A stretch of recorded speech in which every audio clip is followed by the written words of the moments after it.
Every text, call, and data packet you send relies on the invisible, global infrastructure of the cellular air interface. Radio waves are a completely omnidirectional physical medium, passing freely through public spaces, brick walls, and solid objects. Because these waves travel openly through the air, anyone with a standard antenna in the vicinity can intercept your transmissions. A mobile device must prove its identity to the network to access services, but it cannot broadcast its actual password, or eavesdroppers will steal it. The engineering solution to this engineering paradox is the Subscriber Identity Module, or SIM card. The SIM card operates as a highly secure, self-contained cryptographic processor. We are going to deconstruct the A3, A8, and A5 algorithms, the specific cryptographic handshake that allows a SIM card to secure global telecommunications without ever revealing its secrets. To understand this handshake, we must divide the cellular network architecture into two distinct zones, your local hardware and the remote infrastructure. This diagram illustrates the split. The mobile station on the left represents the phone and SIM containing the primary cryptographic variable, a 128-bit master key known as KI. On the right, a perfect duplicate is securely logged inside the authentication center. These keys are strictly read-only. By design, the KI never leaves the physical confines of the SIM card or the carrier's secure server. Because the master key can never be transmitted across the vulnerable airwaves, the network requires a zero-knowledge proof. It must verify the SIM possesses the key mathematically.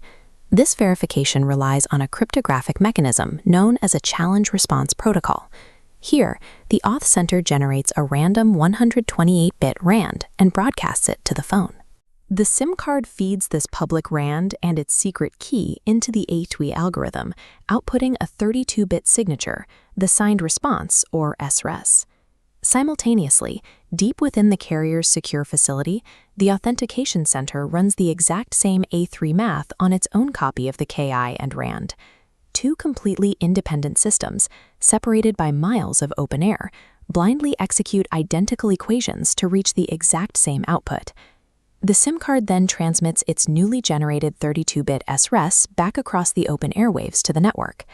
The network's mobile switching center receives the phone's SRES and compares it against the locally calculated SRES. If both 32-bit signatures match perfectly, the network proves the phone possesses the master KI, without the password ever leaving the SIM. Establishing identity is not the same as encrypting data.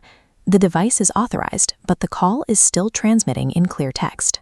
If the phone and network share the master key, the logical step would seem to be using that master key to encrypt the audio.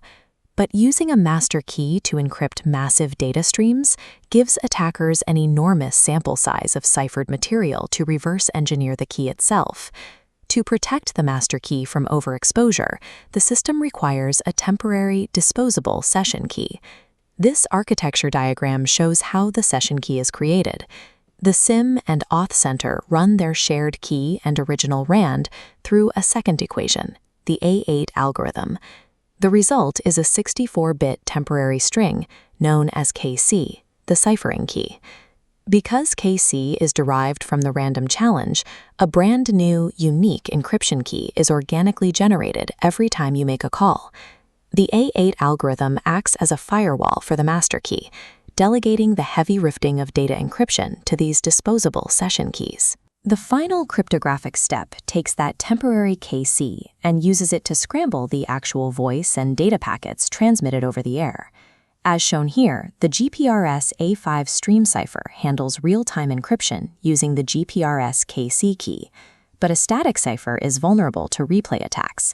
To prevent this, A5 requires dynamic, constantly changing variables for every frame. One input relies on the sequential frame number, while the direction parameter dictates whether the data is uploading or downloading. The A5 algorithm combines these shifting variables with KC, outputting a totally unique sequence of cipher bits for every millisecond. In the final XOR logic gate, clear text data is crossed with this chaotic cipher sequence to produce unreadable ciphertext. A pristine, orderly input is instantly fractured by the cryptographic mesh into chaotic, entirely unpredictable fragments of data. This dynamic, rapidly shifting stream cipher guarantees data confidentiality across the highly vulnerable physical air interface. Zooming out from the microscopic algorithms, we can see the complete data package produced by the carrier's authentication center. The Auth Center bundles the RAND, the SRES, and the KC together into a unified data payload known as the authentication triplet. This triplet enables global roaming. Foreign cell towers simply request a triplet from your home country, verifying your local SRES response without ever knowing your actual KI. The system is not without historical flaws. Older, secretly developed algorithms like COMP128 allowed hackers to eventually extract the KI by bombarding a target SIM with thousands of calculated RAND challenges. While the logical challenge response foundation remains active in modern 3GPP standards, the massive data demands of 5G networks require a different approach to security entirely. We are moving toward physical layer security. Instead of relying purely on mathematics to protect omnidirectional broadcasts, 5G physically manipulates the radio waves themselves. Massive MIMO arrays use dozens of tiny antennas to shift the phase and amplitude of signals, forming a tightly focused beam that targets a single device and leaves eavesdroppers physically in the dark. As telecommunications evolved from kilobits to gigabits, securing the network evolved from a purely mathematical puzzle hidden inside a SIM card to the active mastery of physics in the open air.